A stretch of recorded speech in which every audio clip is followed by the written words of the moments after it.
सूर्यकोटि समप्रभा निर्विघ्नं कुरु मे देव सर्वकार्येषु सर्वदा। गुरुर्ब्रह्मा गुरुर्विष्णु गुरुर्देवो महेश्वरा गुरुर्साक्षात् परब्रह्म तस्मै श्री गुरवे नमः। या कुन्देन्दुतुषारहारधवला या शूद्रवस्त्रामृता या वीणावरदण्डमण्डितकरा या श्वेतपद्मासना या ब्रह्माच्युतशङ्कर प्रभृतिभिः देवी सदा वन्दिता सा मा पातु सरस्वती भगवती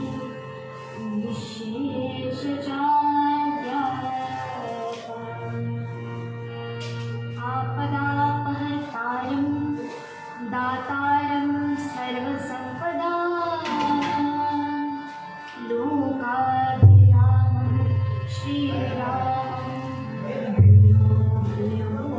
नमामि। कृष्णाय वासुदेवाय हरये परमात्मने प्रणतं क्लेशनाशाय गोविन्दाय नमो। जय जय राम कृष्ण हरे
दृष्टि निहारी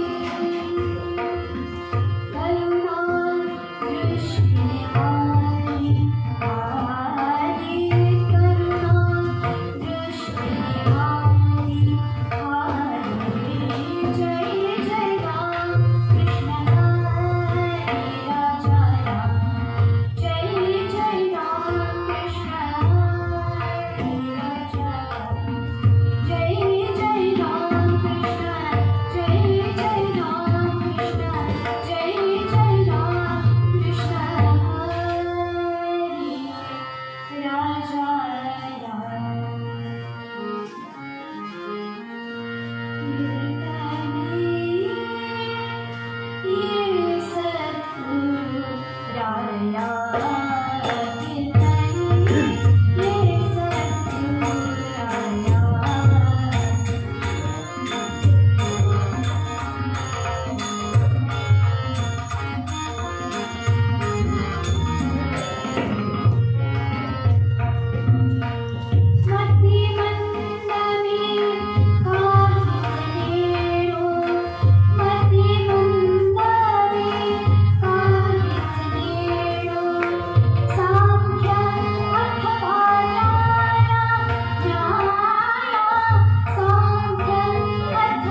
नामदेव महाराजांना वंदन करते, सर्व देवतांना वंदन करते, माझ्या सर्व गुरुजनांना वंदन करते, तुम्हा सर्व श्रोतृ वर्गाला वंदन करते आणि माझ्या कीर्तन सेवेस प्रारंभ करते.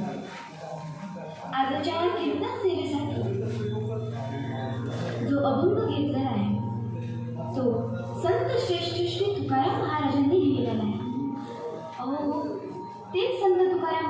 महाराज ज्यांच्या येण्याने देहूगावाला धन्यता प्राप्त झाली आणि त्यांचा देह सुद्धा धन्यत्वाला प्राप्त झाला. श्रोते हो, आपल्याकडे कोणी निवर्तले, देवाघरी गेले की आपण म्हणतो, कोण म्हणतं कैलासवासी झाले, कोण म्हणतं वैकुंठवासी झाले, तर कोण म्हणतं स्वर्गवासी झाले. तर हे सर्व होतात का? आणि होत असतील तर ते कोण होतात? तर कैलासवासी कोण होता? अपघातात गेलेले, अवकाळी गेलेले, फासावर लटकून गेलेले, ज्यांच्या इच्छा अपुऱ्या राहिल्या असे जे निवर्ततात, देवाघरी जातात, ते श्री शंकरांच्या अधिपत्याखाली जातात. म्हणूनच त्यांना कैलासवासी असे म्हणतात. तर वैकुंठवासी कोण होता? श्रोते, सगळेच संत हे वैकुंठवासी आहेत. पण सदेह असे जे वैकुंठाला गेले ते म्हणजे संत तुकाराम महाराज.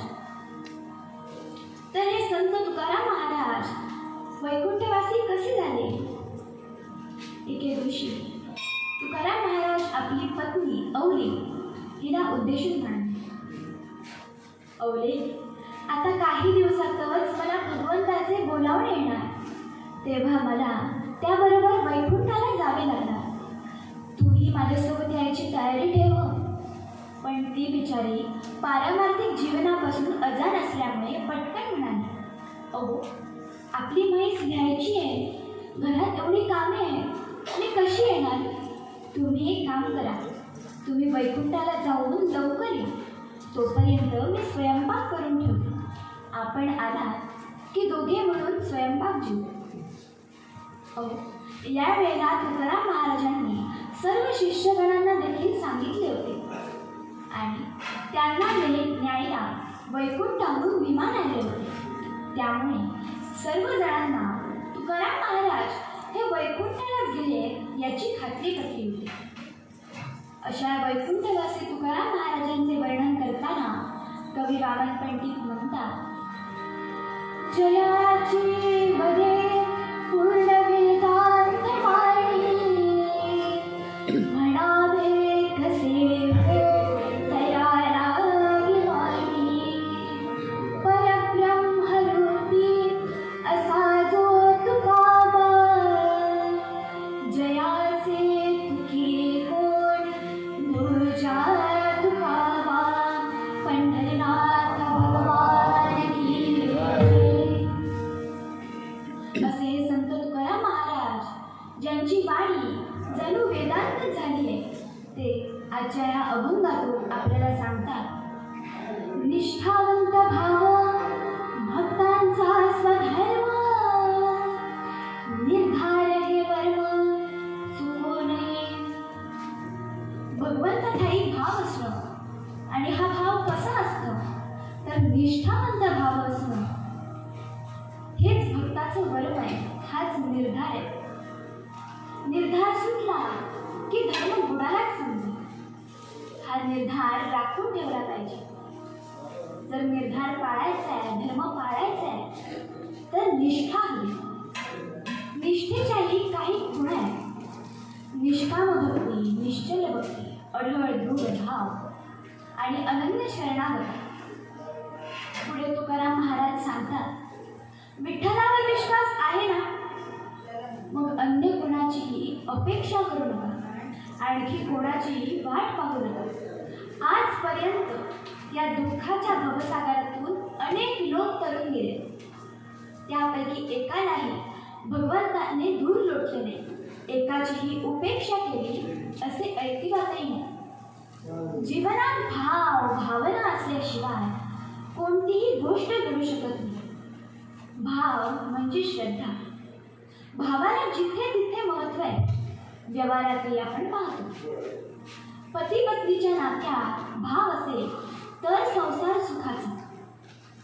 शाळेत जे विद्यार्थी शिक्षकांवर विश्वास ठेवतात तेच क्रमांक पटकवितात.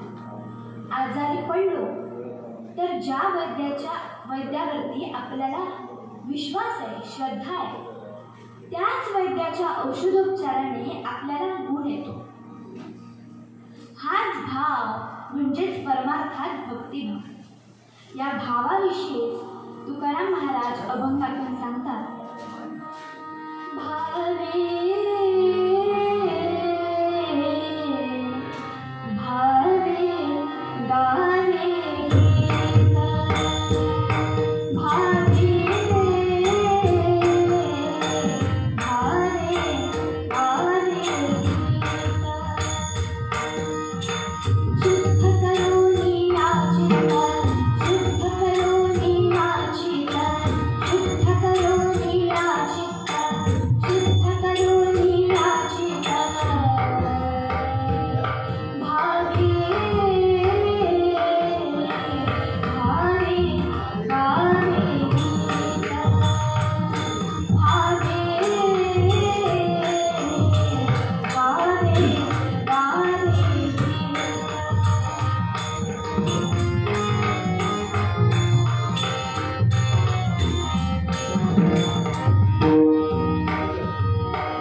तुझा भाव आहे देव तरी हा सुलभ पावा, तुझा भाव आहे देव तरी हा सुलभ पावा,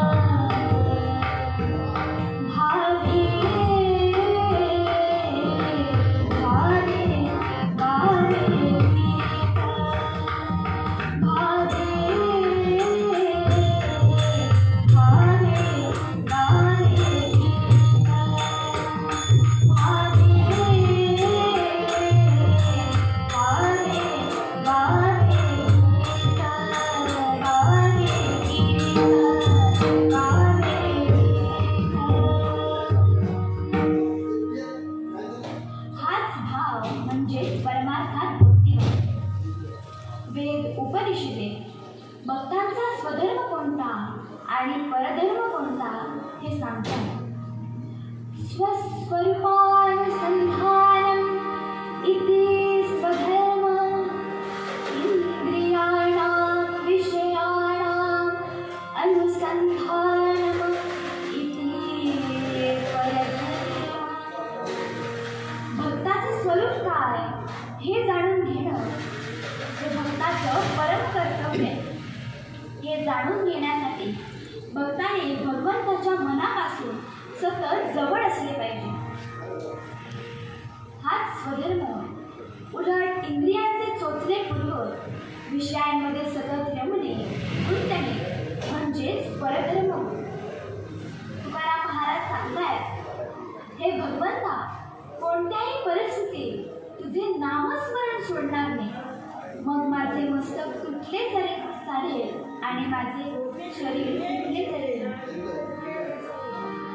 तुटो हे मस्तक, तुटो हे शरीर, तुटो हे मस्तक, तुटो हे शरीर, नामाचा गजर सोडू नये, नामाचा गजर सोडू नये.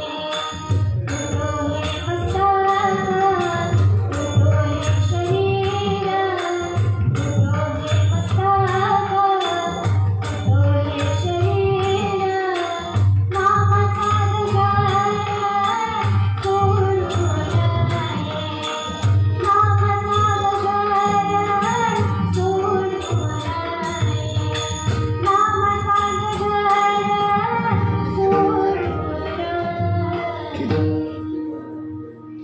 कोणत्याही परिस्थितीत तुझे चरण सोडणार नाही. कोणत्याही परिस्थितीत तुझे नामस्मरण घेणे सोडणार नाही. हाच निर्धार आहे. हेच निष्ठावंत भावाचं होतं आहे. आधी निष्ठा आणि नंतर निर्धारण आचरण हेच त्याचं वर्म आहे. पुढील चरणात तुकाराम महाराज सांगतात, निष्काम निश्चल विठ्ठली विश्वास, धरू नये आस आणि काळजी. भगवत प्राप्तीकरिता आपली भक्ती ही निष्काम असणं गरजेचं आहे. तर निष्काम म्हणजे काय? एखादं काम मनात न धरता केलेली भक्ती, अगदी मनापासून केलेली भक्ती म्हणजेच निष्ठावंत भक्ती. उलट सकाम म्हणजे काय, तर एखादं काम मनात धरून केलेली भक्ती म्हणजे भगवंता मी तुझं हे काम करतो, भगवंता तू माझं हे काम कर म्हणजे मी भक्ती करेन, अशी जी भक्ती करणं म्हणतात त्याला सकाम भक्ती म्हणतात. पुढे तुकाराम महाराज सांगतात, या विठ्ठलावर विश्वास ठेवून पुढे जात राहा, आणखी कोणाची अपेक्षा करू नका. हा रामराया तुमची कधीही उपेक्षा करणार नाही, नेहमी तुमची साथ देईल. उपेक्षा कधी रामरूपी असेना, जीवा मानसा निश्चयो तो वसेना. श्री फार वाहेन बोले पुराणी, नृपेक्षी कदा रामदासाभिमानी. जय जय रघुवीर समर्थ रामदास स्वामी सांगतात, हा माझा रामराया तुझी कधीही उपेक्षा करणार नाही, नेहमी तुला मदत करत असेल. लहानपणापासून म्हातारपणापर्यंत शबरीने या रामरायाची वाट पाहिली. शेवटी रामरायाने स्वतः येऊन शबरीला दर्शन दिले. भक्त प्रल्हादाचे प्रत्येक संकटापासून रक्षण केले. पती निधनानंतर मीरेला जाच सुरू झाला, तोही तिने हसत हसत सहन केला. पण नंतर तिच्या कृष्ण भक्तीवर आळा आला. नंतर मात्र तिने राजवाडा सोडला आणि ती वृंदावनात येऊन राहिली. गीतेच्या 12व्या अध्यायात श्रीकृष्ण भगवान आवर्जून सांगतात, तुल्यनिंदा स्तुतिर्मौनी संतुष्टो येन केनचित् अनिकेतः स्थिरमतिः भक्तिमान्ये प्रियो नरः गोपाल कृष्ण भगवान की जय. सुख दुःख लहान थोर निंदा स्तुती जो समान मानतो तोच मला प्रिय होतो, जे आहे त्यातच समाधान मानतो तोच या भगवंताला प्रिय होतो, असे तुकाराम महाराज सांगतात. आता या संतांनी सांगितलेल्या मार्गावर आपणही चालूया. आपणही निष्ठावंत भाव मनात धरून निष्काम अशी भक्ती करूया. म्हणूनच मूळ पद्यात तुकाराम महाराज सांगतात, निष्ठावंत भाव भक्तांचा स्वधर्म, निष्ठावंत भाव भक्तांचा स्वधर्म. निर्धारे वर्म तू बोलाये, निर्धारे वर्म तू बोलाये. निष्ठावंत भाव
येथे अनेक संत घडत असतात.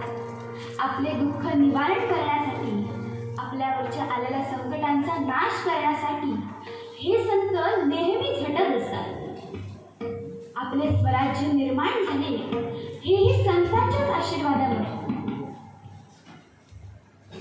साधारण 11व्या-12व्या शतकात गहिनीनाथांच्या आशीर्वादाने नाथपंथीय गोसावी समाज हा प्रसिद्धीच्या उत्तुंग शिखरावर येऊन पोचला. तसेच या संतांनी सर्व लोकांच्या मनात भक्तिभावाची भावना जागृत केली. संत कृपा झाली इमारत फळार, ज्ञानदेवे घातला पाया, उभारिले देवालया. नामातयाचा किंकर तेने केला हा विस्तार. जनार्दन एकनाथ खांब दिला भागवत. बहिणे फडकते ध्वजा, निरूपण आले ओजा. याप्रमाणे आपल्या महाराष्ट्रात संतांची फार मोठी परंपरा आहे. तसेच आपल्या सिंधुदुर्ग जिल्ह्यातही संतांची फार मोठी परंपरा आहे. दाणोरीतील साटम महाराज, कोचरा येथील गिरीशनाथ, माणगाव येथील वासुदेवानंद असे अनेक संत या सिंधुदुर्ग जिल्ह्यात घडून गेले. कोणताही संत या पृथ्वीवर जन्म घेण्याआधी त्यामागे काहीतरी इतिहास असतो, काहीतरी पार्श्वभूमी लागते. भानुदास कुलकर्णी यांच्या पुण्याईने संत एकनाथ महाराजांचा त्यांच्या कुळात जन्म झाला. अशा अनेक पिढ्यांच्या पुण्यसंचयाने त्या थोर योगी पुरुषांचा जन्म त्या घरात त्या कुळात हा होत असतो. परमपूज्य नामदेव महाराजांच्या जन्मामागेही असाच काहीसा इतिहास आहे. प्रभू परशुरामाच्या पावन झालेल्या भूमी कोकणात अनेक संप्रदाय झाले. त्यातील नाथ संप्रदाय हा अजूनही टिकून राहिला आहे. नाथ संप्रदायाचा विस्तार हा फक्त कोकणापुरता झाला नसून तर अखंड हिंदुस्थान व्यापून उरला आहे. याच नाथपंथीय गोसावी समाजातील एक थोर समाज पुरुष, समाज सुधारक, ते म्हणजे टिळनाथ. वेंगुर्ले तालुक्यातील केळूस येथील गोसावी वाड्यात टिळनाथ यांचा जन्म झाला. उपजित समाजसेवक असलेल्या टिळनाथांनी आपल्या घराशेजारी सिद्ध मठाची स्थापना केली. जसे रामदास स्वामींच्या काळात ठिकठिकाणी मारुती मंदिरे, व्यायामशाळा स्थापन केल्या गेल्या, तसेच त्या नाथपंथीय गोसावी समाजाने ठिकठिकाणी सिद्ध मठाची स्थापना केली. त्याप्रमाणे टिळनाथांनी आपल्या घराशेजारी सिद्ध मठाची स्थापना केली होती. तेथेच बसून ते नेहमी भजन करत, पीडितांना भस्म देऊन, दोरा बांधून त्यांचे दुःख निवारण करत असत. आयुष्यभर लोककल्याणासाठी झटून शेवटी टिळनाथ निजधामाला गेले. टिळनाथांना एक मुलगा होता. नाथ परंपरेमध्ये नावाशेवटी नाथ लावण्याची पद्धत असे. जसे गहिनीनाथ, ताननाथ, टिळनाथ याप्रमाणे अनेक झाले. तसेच टिळनाथांनी आपल्या मुलाचे नाव नाथ परंपरेनुसार ताननाथ असे ठेवले. ताननाथांना लहानपणापासून शिक्षणाचा फारसा लाभ झाला नाही. पण जसजसे ताननाथ मोठे होऊ लागले तसतशी त्यांची अध्यात्मात प्रगती दिसू लागली. तेही वडील टिळनाथ यांच्याप्रमाणे केळूस येथील मठात बसून भजन करत, पीडितांना भस्म देऊन, दोरा बांधून त्यांचे दुःख निवारण करत असत. यामुळेच केळूस येथील मठात नेहमीच गर्दी होत असे. पण ताननाथांना मात्र एकांतवास आवडायचा. आपल्याला एकांतवासात बसून आपली भक्ती करता यावी यासाठी त्यांनी जवळीलच एका टेकडीवर झोपडी बांधून ते राहायचे. तेथेच ते भजन पूजन करायचे. त्यांची योग्यता एवढी होती की हरिचरण या ठिकाणाहून परमपूज्य दत्तगिरी महाराज त्यांच्या भेटीला येत असत. ताननाथ यांना पुत्र संतान नव्हते, पण लक्ष्मण आणि बाबूराव असे दोन भाऊ होते. हे दोघेही प्रापंचिक जीवन व्यवस्थित व्यतीत करत. मठात जाणे, पूजा अर्चा करणे, सर्व कामे करणे, सेवा करणे असा त्यांचा नित्यक्रम झाला. या दोन बंधूंपैकी लक्ष्मण यास पुत्ररत्न प्राप्त झाले. आपल्या वडील बंधूवरील श्रद्धेने, निष्ठेने त्यांचा दुसरा अवतार समजून त्यांनी आपल्या मुलाचे नाव दुसरा ताननाथ असे ठेवले. टिळनाथ पहिले ताननाथ, दुसरे ताननाथ यांच्यात सर्व काही साम्यच होते. त्यांचे आचार, विचार, भक्तीतील तल्लीनता सर्व काही एकच. खाकीत झोळी, अंगावर एक लंगोटी आणि मुखात सदैव विठ्ठलाचे नाम त्यांनी कधीच सोडले नाही. श्री विठ्ठलाच्या भक्ती पायी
आता या नाथ परंपरा चालत असलेल्या घरात योगी पुरुष जन्म घेणार होता.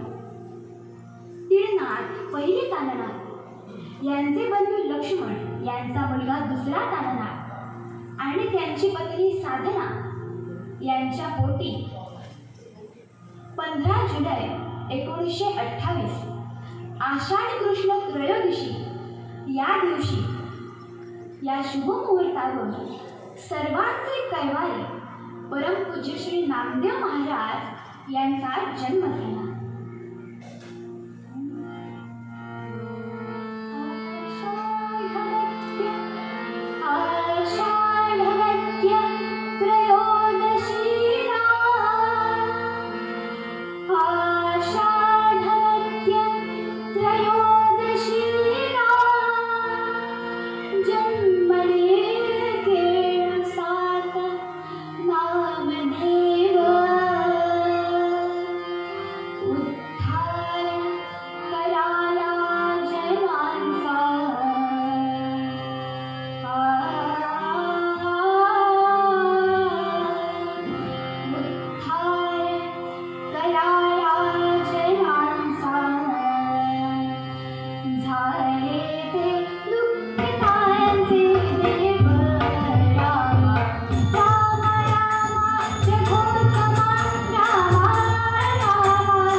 संसार आणि भक्तिमय वातावरण यामुळे नामदेव बाळचे करू लागले.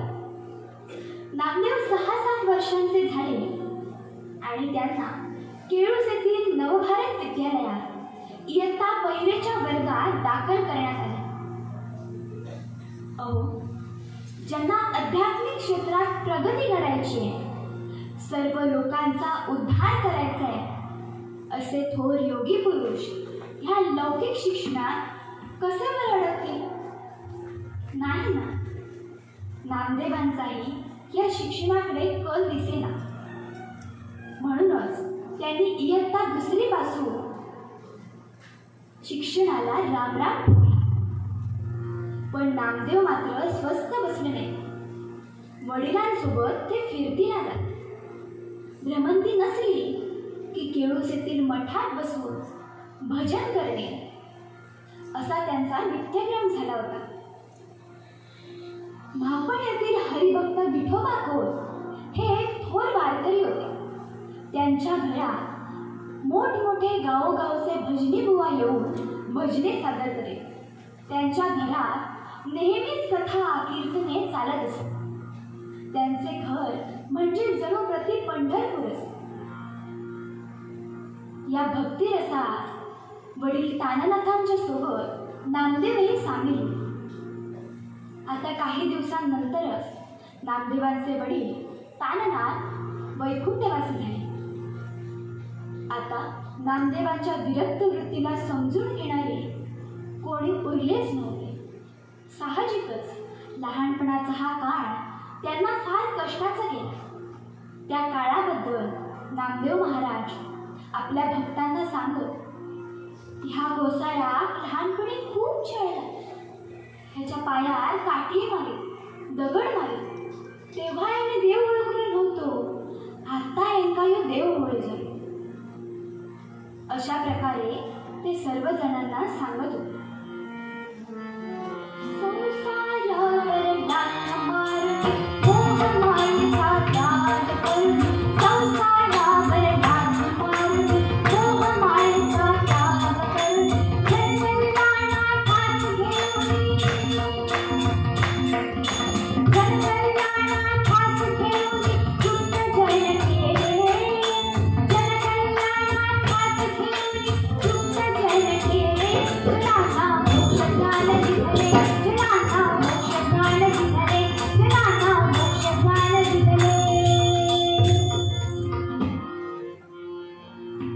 सांसारिक प्रापंचिक जीवन जगत असताना संसारातील कामे हे आधी करावे लागते आणि भक्ती ही नंतर करावी लागते.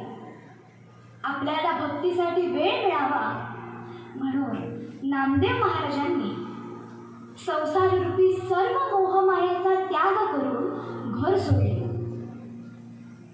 साधारण 11-12 वर्षे ते कोकणात भ्रमंती करत राहिले. साधारण 11-12 वर्षांच्या काळात ते अत्यंत साधे जीवन जगले. कोणाचीही न सांगता कामे करणे, कोणाच्याही गोठ्यात जाणे, गोठ्यातील कामे करणे, शेण काढणे, गाई गुरांना नमस्कार करणे, कोणी विचारपूस केली तर त्याला नमस्कार करणे, कोणी खायला दिले तर खाणे नाहीतर पुढे जाणे, कोण्या भाविकाने भोजन दिले तर ज्याचे त्यास भोजन जेवून ताट स्वच्छ धुवून ज्याचे त्यास देणे, रात्री काय कुठल्या ना कुठल्या मंदिरात झोपणे अथवा झाडाखाली झोपणे, कोठे ओघळ दिसला की त्यात तासनतास झुंबत बसणे असा त्यांचा नित्यक्रम झाला होता. या 10-12 वर्षांच्या काळात नामदेव महाराजांनी अशी विशेष योग्यता मिळवली होती की असं सात्विक गुणांनी भरलेला परमपुरुष आपल्या घरी पुन्हा केव्हा येणार अशी सर्व लोकांना आस लागून जायची. या 11-12 वर्षांच्या काळानंतर महाराज पूर्ववत आपल्या गावी आपल्या समाजासमोर आले. नंतर ते झटले ते फक्त आपल्या हरिभक्तांना जागृत करण्यासाठी, लोककल्याणासाठी. आता महाराजांची भ्रमंती पुन्हा चालू झाली. ती कशासाठी? भक्तांच्या कल्याणासाठी, उद्धारासाठी, हरिभक्तांना जागरूक करण्यासाठी त्यांची भ्रमंती पुन्हा सुरू झाली. महापण, पंचक्रोशी, वेंगुर्ला, शिरोडा असं करत संपूर्ण सिंधुदुर्ग, कागल, कोल्हापूर, नरसोबाची वाडी, मुंबई हे सर्व करत संपूर्ण महाराष्ट्र, नव्हे तर गोवा आणि कर्नाटक या सर्वच गावांमध्ये, या सर्वच ठिकाणी महाराजांची भ्रमंती नित्यनेमाने चालू असे. महाराजांचा साधेपणा किती! 4 चाकी गाडी घेण्याचा, 4 व्हीलर गाडी घेण्याची ऐपत असतानाही, क्षमता असतानाही ते फक्त आणि फक्त रिक्षातूनच फिरत. कोण्या भाविकाने 4 चाकी गाडी घेण्याचा आग्रह केला किंवा आपल्या गाडीत बसण्याचा जरी आग्रह केला तरी महाराज म्हणत, आमका तुमची गाडी नको, माझं यो खटारच बरं असं. अहो, खटार म्हणजे काय? रिक्षा. महाराजांचा बराचसा प्रवास या रिक्षेतूनच झाला. पण या भ्रमंतीमुळे महाराजांना फार त्रास होईल. ऊन, वारा, पाऊस यामुळे ते अधिकच त्रास होईल. त्यामुळे शेवटी मात्र महाराजांनी 4 चाकी गाडीसाठी परवानगी दिली. परमपूज्य नामदेव महाराजांनी लहान, थोर, गरीब, श्रीमंत असा कोणताही भेदभाव केला नाही.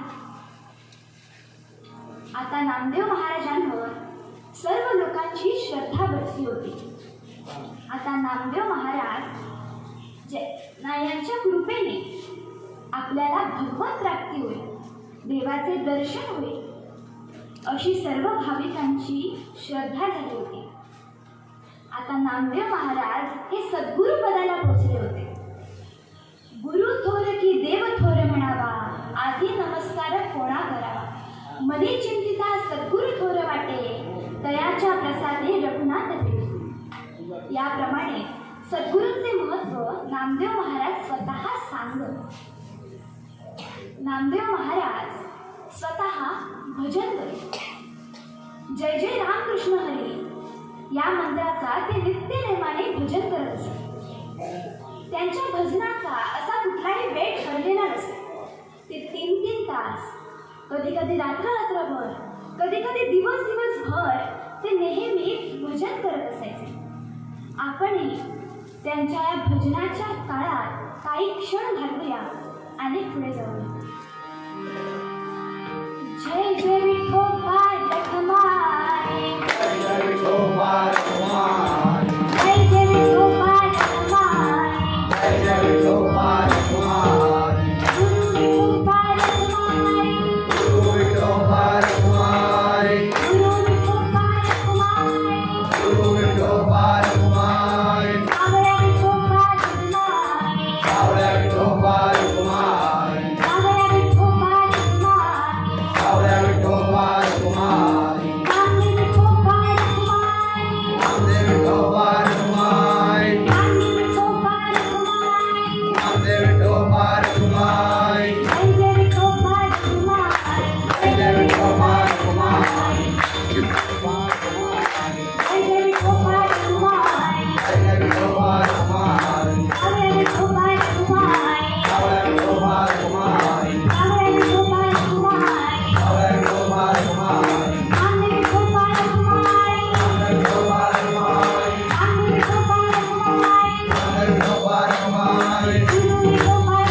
देव टाकूच नाही असं ते नेहमी म्हणत. अहो, महाराज स्वतःही त्या सर्व मंत्रांचा जप करत असत. कोण्या आपल्या भाविकाला आजारपण आला असेल, कुठली व्याधी जडली असेल तर महाराज त्याच्या घरी स्वतः जात, त्याची वस्त्र स्वतः परिधान करत आणि पुढे निघून येत. थोड्याच दिवसात तो भक्त ठणठणीत बरा व्हायचा. पण इकडे नामदेव महाराज मात्र त्रासग्रस्त व्हायचे. त्यांना ती पीडा व्हायची. जणू काही त्या वस्त्राच्या रूपाने ते त्या भक्ताची संकट, भक्ताची व्याधी आपल्या अंगावर ओढून घेत असत. अहो, नामदेव महाराजांचा साधेपणा किती! कोणा भाविकाने त्यांना जेवणास मांसाहार करण्यास आग्रह केला तर महाराज सांगत, माका जास्त काही नको, माका पेढी ये नाही तर खापी आण. एवढा हा महाराजांचा साधेपणा होता. सद्गुरूंचे महत्व, गुरूंचे महत्व महाराज स्वतः सांगत असत. या गुरुचरणांची धूळ आपल्या कपाळावर लागली की वासना समूळ नष्ट होतात.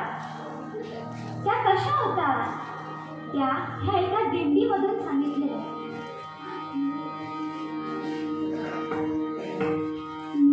गुरुचरणाचे लागताची धूळ, गुरुचरणाची लागताची धूळ, वासना तुझे काय सवय, वासना तुझे काय सवय. म्हणून सांगतात संत अधिकारे, म्हणून सांगतात संत अधिकारे, म्हणून सांगतात संत अधिकारे, म्हणून सांगतात संत अधिकारे.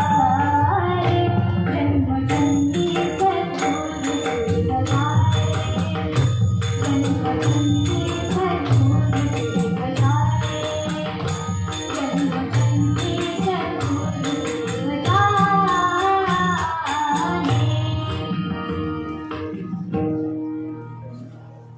तुम्ही केळूसगावची जनता एवढी भाग्यवान आहात की गुरुचरणांची धूळ तुमच्या कपाळी लागलीच.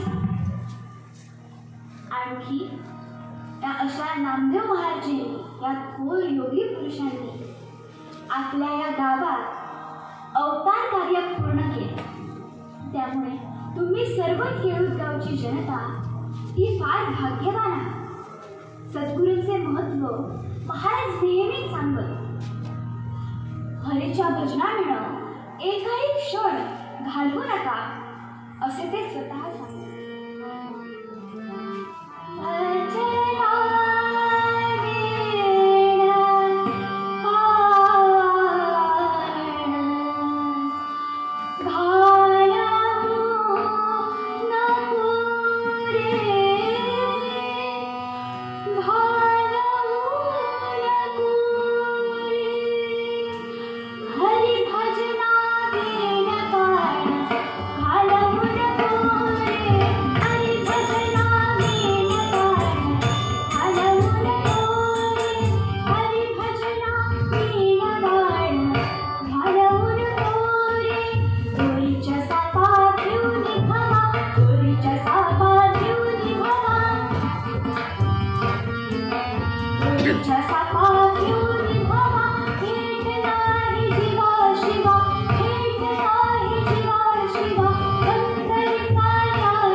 ज्ञान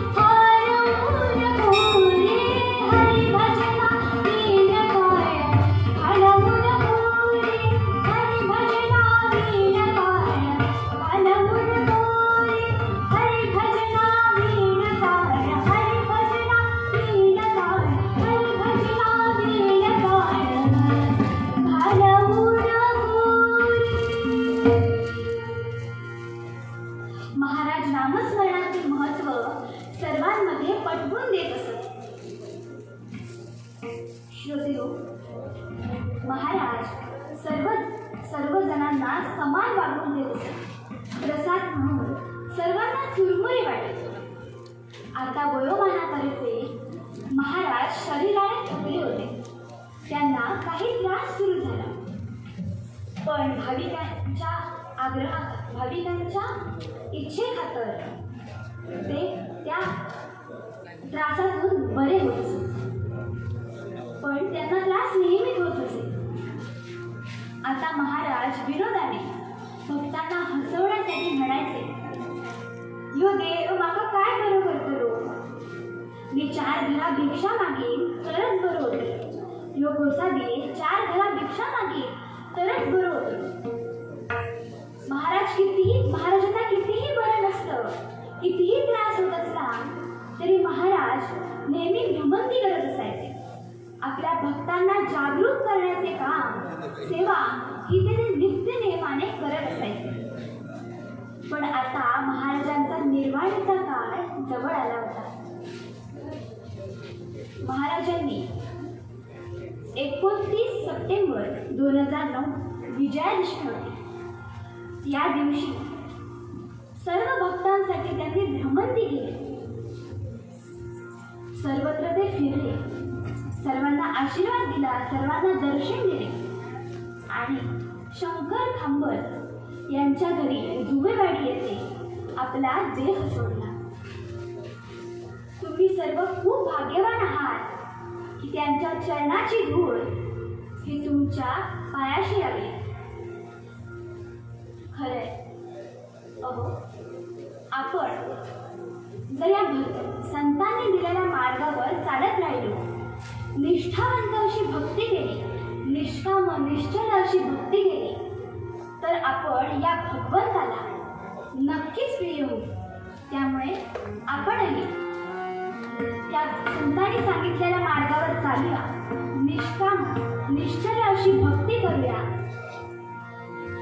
तुम्ही सर्वांनी मला येथे कीर्तन करण्याची संधी दिली, त्याबद्दल मी तुम्हा सर्वांचे आभार मानते.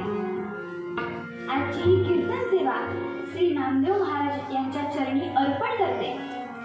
तुम्हा सर्व श्रोतृ वर्गांनी माझे हे कीर्तन ऐकून घेतले, त्याबद्दल तुम्हा सर्वांचा मी धन्यवाद म्हणते. जे काही चांगलं वाटलं असेल, जे काही चांगलं माझ्याकडून घडलं, ते सर्व काही माझ्या गुरूंचे. जे काही चुकलं असेल ते सर्व माझं आहे.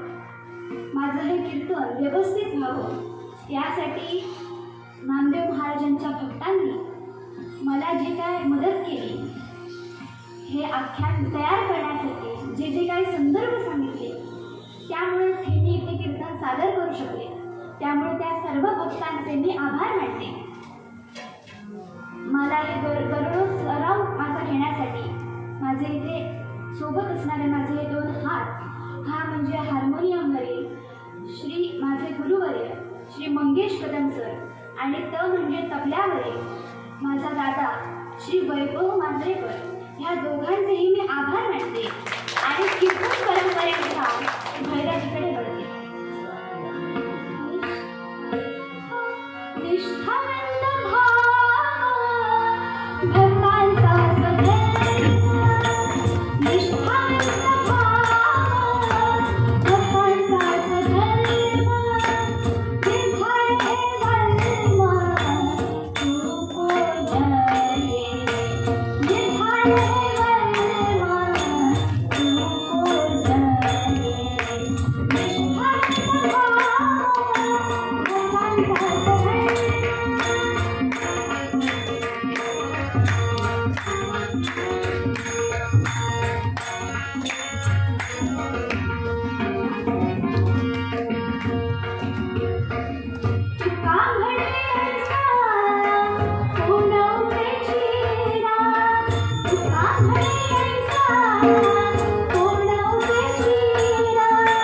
नाही ऐकेला ऐसा कोणी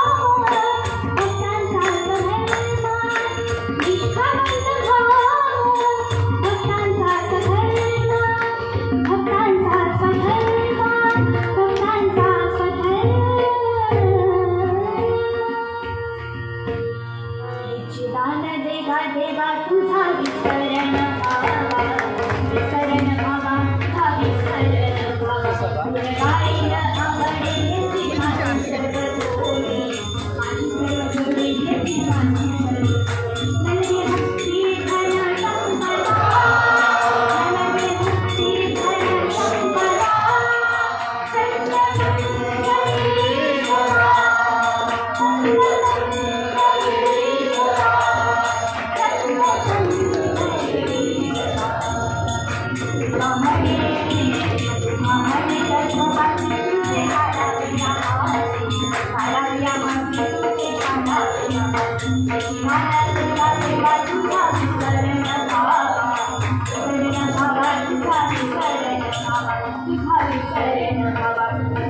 Hare